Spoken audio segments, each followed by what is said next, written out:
रात के साये। मैं कभी अंधविश्वासी नहीं था। अंधविश्वास मेरे लिए तो ये हमेशा उन लोगों की निशानी रही है जो तर्क से नहीं जी सकते। मेरी दुनिया थी फाइलें, रिपोर्ट्स, नंबर, सबूत और तथ्य। बस यही मेरा काम था, यही मेरा मज़हब। मैं कभी अंधविश्वासी नहीं रहा। अंधविश्वास मेरे लिए हमेशा उन लोगों की निशानी रहा जो तर्क से नहीं जी सकते। फाइलें, रिपोर्ट्स, नंबर, सबूत और तथ्य, यही मेरी दुनिया थी, यही मेरा मजहब था।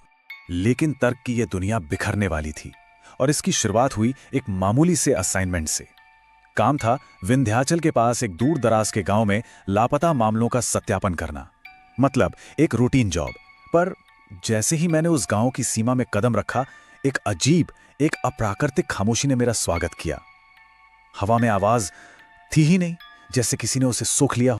ये माहौल सिर्फ शांत नहीं था, बल्कि दमनकारी था। सूरज ढलने से पहले ही बाजार बंद, बच्चे घरों के अंदर खींच लिए जाते थे और हर दरवाजे पर अंदर से मोटी मोटी कुंडियां चढ़ जाती थीं। लोग मेरे सवालों से नहीं बच रहे थे, वो तो मेरे शब्दों से, अपनी खुद की आवाज से डर रहे थे। ऐसा लगता था मानो वहां बोलना ही मना हो। उसी पहली रात मेरे मकान मालिक ने एक लालटेन की कांपती हुई रोशनी में मुझे एक चेतावनी दी। मैंने इसे कोई स्थानीय लोक कथा समझकर मुस्कुराने की कोशिश तो की, लेकिन उसकी आंखों में जो डर था वो असली था। उसने कहा, साहब, रात में कोई आपका नाम लेकर बुलाए, आवाज कितनी भी जानी पहचानी क्यों ना लगे, उठिएगा मत। आधी रात के बाद मैं अचानक जाग गया। किसी आवाज से नहीं, बल्कि एक एहसास से। कमरे की हवा मोटी, भारी और ठंडी हो गई थी, जैसे मैं पानी के नीचे हूं और हर सांस के लिए जैसे लड़ना पड़ रहा हो। मेरे सीने पर एक अनजाना सा बोझ था। एक अनजानी ताकत मुझे खिड़की की ओर खींच रही थी। बाहर घने जंगल के बीचों बीच एक हल्की राख जैसी मरी हुई सी चमक थी और उसी पल मुझे एहसास हुआ कि कोई मुझे देख रहा है। सामने से नहीं, बगल से नहीं, बल्कि ठीक ऊपर से। मेरी गर्दन बिना मेरे चाहे ऊपर की ओर मुड़ गई और मैंने उसे देखा। छत से चिपकी हुई एक इंसानी आकृति, लेकिन उल्टी, सिर नीचे, पैर ऊपर, हवा में बिना किसी सहारे के टिकी हुई। उसके उलझे हुए मटमैले बाल जमीन को छू रहे थे और उन बालों में जानवरों और शायद इंसानों की हड्डियां फंसी हुई थीं। एक चीख मेरे गले में ही जमकर रह गई और तभी कुछ अनजाने संस्कृत श्लोक मेरे दिमाग में गूंजने लगे। वो प्रार्थना नहीं थे, वो आरोप थे, मेरे वजूद पर उंगली उठाते हुए। फिर बिना होंठ हिलाए एक आवाज मेरे अंदर बोली, एक ऐसी आवाज जो किसी प्राचीन थके हुए ज्ञान से भरी थी।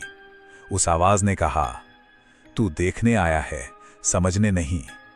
ये कोई धमकी नहीं थी, ये एक तथ्य था। मेरे शरीर ने जवाब दे दिया। एक बर्फीले स्पर्श ने मेरे माथे को छुआ और मेरे जीवन के सबसे गर्व के पल मेरी आंखों के सामने कौंध गए।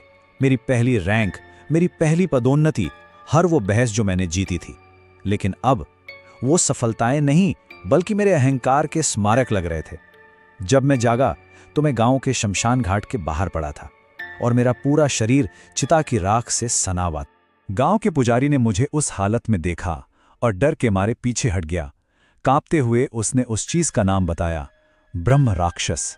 एक ऐसे विद्वान ब्राह्मण की आत्मा जो अपने ज्ञान के घमंड में अमर होना चाहता था, पर एक अधूरे अनुष्ठान ने उसे श्राप दे दिया। वो अब दुनियाओं के बीच फंस गया है। पुजारी ने कहा, वो शरीर को नहीं मारता साहब, वो अहंकार को खाता है। एक अजीब सा खिंचाव मुझे जंगल में उस पुरानी हवेली की ओर ले गया। अंदर की हवा ठहरी हुई थी, सदी पुरानी। दीवारों पर सूखे खून के रंग से वही श्लोक लिखे थे जो मेरे दिमाग में गूंजे थे। बीच में एक हवन कुंड था, लेकिन उसमें पवित्र राख नहीं, बल्कि एक काला, गीला, घिनौना सा पदार्थ भरा था। और तभी वो फिर से मेरे सामने था, इस बार और भी ज्यादा साफ। उसने कुछ कहा नहीं, पर उसकी मौजूदगी में मुझे उसके श्राप का, उसका पूरा दर्द महसूस हुआ। ज्ञान का वो बोझ जो अब एक जेल बन चुका था। मैं वहां से किसी तरह भागा, लेकिन जब सांस लेने के लिए रुका और नीचे देखा तो उसने अपनी छाप छोड़ दी थी, मेरी कलाई पर, राख का एक पक्का जला हुआ निशान। मैं शहर लौट आया, खुद को यकीन दिलाता रहा कि यह बस एक बुरा सपना था, कि मेरे तर्क की दुनिया में ऐसी चीजों की कोई जगह हो ही नहीं सकती। लेकिन वो डर गांव में नहीं रुका था। उसने मेरे अंदर, मेरी आत्मा में जड़ें जमा ली थीं। दफ्तर में वो साया और भी कपटी हो गया था। मैं किसी रिपोर्ट को देखता और अचानक अक्षर धुंधले हो जाते और बस एक पल के लिए हवेली की दीवार के वही काले श्लोक उन पर उभर आते। जब भी कोई सहकर्मी घमंड से हंसता या कोई अधिकारी अपनी ताकत का दिखावा करता, मेरी कलाई पर राख का वो निशान जलने लगता, बिल्कुल ऐसे जैसे त्वचा के नीचे अंगारे सुलग रहे हों। असली आतंक तो एक मीटिंग के दौरान आया। मेरा बॉस एक जूनियर को सबके सामने जलील कर रहा था। जैसे जैसे उसका अहंकार बढ़ता गया, कमरे का तापमान गिरने लगा, हवा फिर से भारी हो गई और एक विचार जो मेरा बिल्कुल नहीं था, मेरे दिमाग में उभरा, ये तैयार है। मैं वॉशरूम की ओर भागा और चेहरे पर पानी के छींटे मारे। जब मैंने आईने में देखा तो चेहरा मेरा था, लेकिन आंखें उसकी थी। उनमें डर नहीं था, बल्कि एक सदियों पुरानी गहरी थकान थी। वही थकान जो मैंने उस ब्रह्म राक्षस में महसूस की थी। और मैं समझ गया, वो मुझे सिर्फ डरा नहीं रहा था, वो मुझे अपने जैसा बना रहा था। अब ये डर से बढ़कर कुछ और था। ये मेरे वजूद की लड़ाई थी। मैंने पुराने रिकॉर्ड खंगालने शुरू कर दिए। मैं बस ये साबित करने के लिए बेताब था कि मैं पागल नहीं हो रहा हूं। मुझे तर्क की, सबूत की सख्त जरूरत थी। और फिर मुझे 20 साल पुरानी एक धूल भरी फाइल मिली। एक पैटर्न उभरने लगा। उसी इलाके में मौतें, जिन्हें आकस्मिक बताकर बंद कर दिया गया था। शिकार हमेशा पढ़े लिखे, सफल और अहंकारी पुरुष थे। एक ब्रिटिश विद्वान, एक शाही पुजारी, एक वरिष्ठ अधिकारी। हर मौत पूर्णिमा के आसपास हुई थी।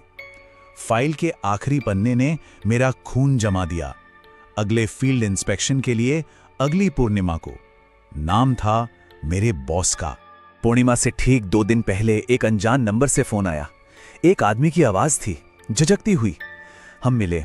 वो मुझसे उम्र में बड़ा था, पर उसकी आंखों में वही खौफ था जो अब मेरी आंखों में बस चुका था। और उसकी कलाई पर बिल्कुल वैसा ही राख का जला हुआ निशान था। उसने बताया कि कैसे एक सीनियर ऑफिसर के गायब होने के बाद उसने उस चीज को देखा, कैसे उसे भी चिन्हित किया गया और कैसे उससे भी वही शब्द कहे गए, तू गवाह है, शिकार नहीं। वो सालों से उस डर से भाग रहा था। जैसे ही उसने अपनी कहानी खत्म की, कमरे की हवा भारी हो गई। हवा में चिता की राख की गंध भर गई थी। हम दोनों ने एक ही समय पर अपनी अपनी कलाइयों को देखा। हमारे निशान दहक रहे थे, जैसे किसी ने अभी अभी उन पर जलता कोयला रख दिया हो। हम समझ गए, ये मुलाकात कोई संयोग नहीं थी, ये एक चेतावनी थी, आने वाली पूर्णिमा की। उसी रात हमने एक फैसला किया, अब और भागना नहीं, क्योंकि अगर भागते रहे तो ये डर हमें अंदर से ही खा जाएगा। हमें वापस उसी गांव जाना था, उसी हवेली में, और उस चीज का सामना करना था जो तर्क के बहुत परे थी। हमने कांपते हुए उस प्रेतवादित हवेली में दोबारा कदम रखा। इस बार हवन कुंड से एक हल्की सांस लेती हुई सी रोशनी निकल रही थी। वो अस्तित्व राख से उभरा, लेकिन इस बार वो उल्टा नहीं था। वो सीधा खड़ा था और उसकी मौजूदगी एक राक्षस से ज्यादा एक प्राचीन, दुखी न्यायाधीश जैसी थी। और तब उसके उस मौन में मैं सब कुछ समझ गया। वो अधूरा अनुष्ठान, वो श्राप, ये तभी टूट सकता था जब कोई ज्ञानी इंसान अपनी मर्जी से अपने सबसे बड़े हथियार यानी अपने अहंकार का समर्पण कर दे। ये साहस की परीक्षा थी ही नहीं, ये विनम्रता की थी। वो शिकार नहीं खोज रहा था, वो मुक्ति खोज रहा था, किसी ऐसे में जो ये स्वीकार कर सके कि मैं गलत था। वो दूसरा आदमी टूट गया। वो घुटनों के बल गिर पड़ा, रोते हुए, अपने जीवन भर के अहंकार को स्वीकारते हुए कि कैसे उसने खुद को सही साबित करने के लिए दूसरों को छोटा महसूस कराया। और जैसे ही उसने अपने अभिमान को त्यागा, उसकी कलाई का निशान काला पड़ गया, धुएं में घुलकर हवा में गायब हो गया। वो बेहोश होकर वहीं गिर पड़ा। और मैं जानता था अब परीक्षा अकेले मेरे थी। मैं हवेली से अकेला बाहर निकला। चांदनी रात में मैंने जमीन पर अपनी परछाई देखी, लेकिन उसमें कुछ बहुत भयानक रूप से गलत था। वो मेरी हरकतों से आधा सेकंड पीछे चल रही थी और मुझे एहसास हुआ वो अस्तित्व अब बाहर नहीं था। वो मेरी चेतना का, मेरी अपनी परछाई का हिस्सा बन चुका था।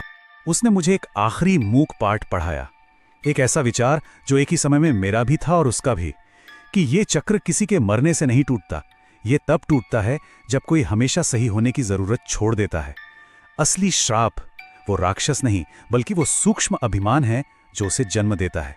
शहर में वापस आकर उस साये का बाहरी डर तो चला गया था, लेकिन एक ज्यादा खतरनाक बदलाव मेरे अंदर आ गया था। उस श्राप को समझने का जो ज्ञान था, वो खुद एक नए सूक्ष्म अहंकार का बीज बन रहा था। मतलब जिस चीज से मैं इतना डरता था, वही बनने की क्षमता मेरे अंदर जाग रही थी। किसी ने मुझे मेहंदीपुर बालाजी के मंदिर के बारे में बताया। मेरे तर्क वाले दिमाग ने तो इसका मजाक उड़ाया, पर मेरी कलाई का निशान फिर से जलने लगा। वो यात्रा एक जंग थी। ट्रेनें लेट हुईं, टिकट में गड़बड़ी हुई, मुझे डरावने सपने आए। ऐसा लग रहा था जैसे मेरे अंदर की वो परछाई, वो अस्तित्व मुझे रोकने के लिए पूरी ताकत से लड़ रहा हो, मुझे मेरी एकमात्र उम्मीद से दूर धकेल रहा हो। जब मैं आखिरकार वहां पहुंचा, जिस पल मैंने मंदिर परिसर में कदम रखा, वो दमनकारी बोझ जो मैं महीनों से अपनी आत्मा पर ढो रहा था, अचानक हट गया। यहाँ का माहौल डर का नहीं था, बल्कि गहरे पूर्ण समर्पण का था। आरती के दौरान मैंने अपने अंदर की उस कठोरता को, उस मैं ही जानता हूं वाले भाव को धीरे धीरे घुलते हुए महसूस किया। ये एक मुक्ति थी, एक बोझ था जो मुझसे वापस ले लिया गया था। बाद में जब मैंने अपनी कलाई को देखा, तो वो काला जला हुआ निशान गायब था। उसकी जगह बस एक हल्का चांदी जैसा निशान बचा था, उस श्राप की और उस सबक की एक याद। मैं ये दावा नहीं करता कि जो कुछ भी हुआ मैं उसे पूरी तरह समझ गया हूं। शायद वो दावा करना ही असली खतरा है। लेकिन इस सब ने मुझे एक आखिरी सवाल के साथ छोड़ दिया है। अगर कोई कभी किसी रास्ते पर हो और उसे बहुत ज्यादा अकथनीय प्रतिरोध का सामना करना पड़े, तो क्या इसका मतलब ये है कि वो गलत रास्ते पर जा रहा है, या ये कि वो आखिरकार पहली बार सही रास्ते पर जा रहा है?